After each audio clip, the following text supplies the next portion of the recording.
The city lights flickered like tiny fireflies against the dark sky. It was almost midnight, and the streets were nearly empty. A single bus hummed quietly at the stop, the last one of the night. Sitting inside was a girl named Mia.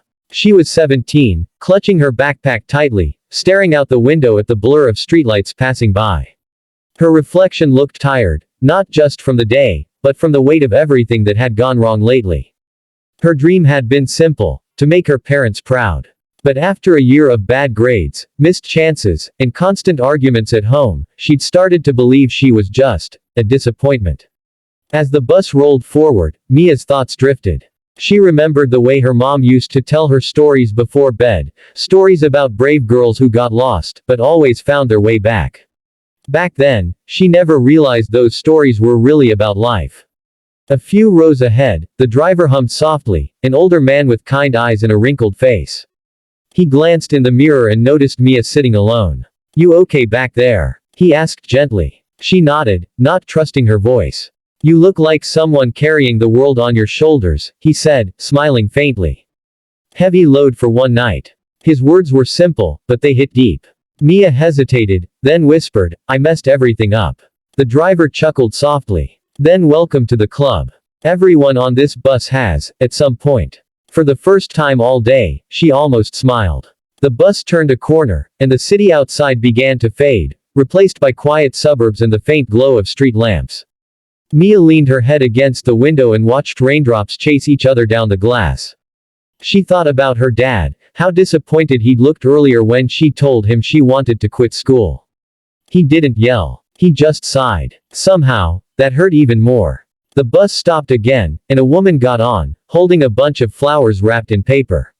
She sat near Mia and offered a tired smile. "Long day?" the woman asked. "Yeah," Mia said quietly.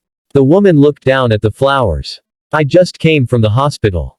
My son's there, he's getting better after an accident. I almost lost him." She looked out the window, eyes glistening. You never realize how much people matter until you think you might not see them again. Mia didn't know what to say. But something in her chest softened.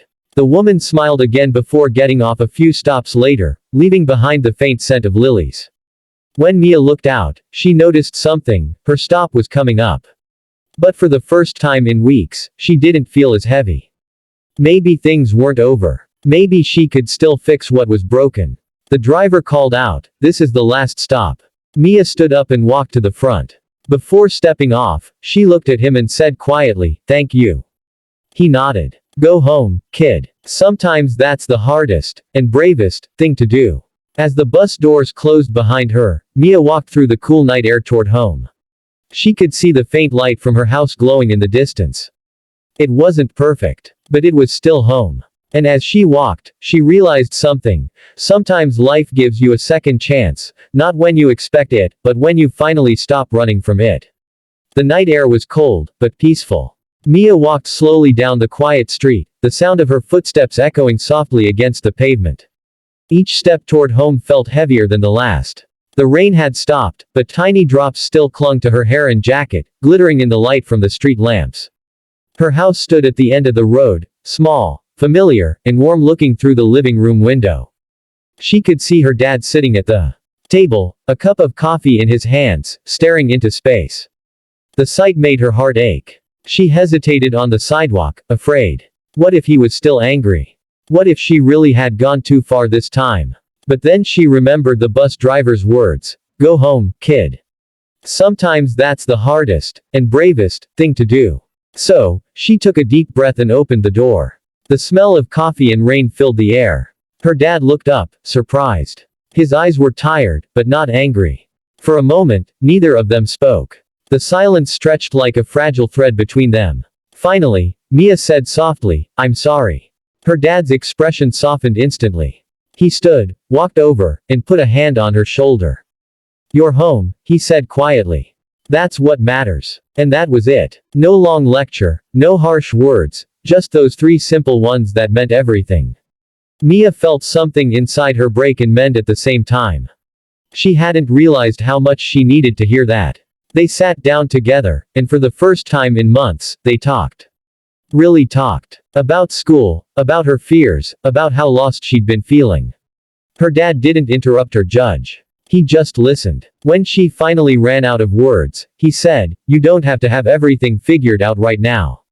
You just have to keep trying." Mia nodded, tears slipping down her cheeks, but this time, they weren't from sadness.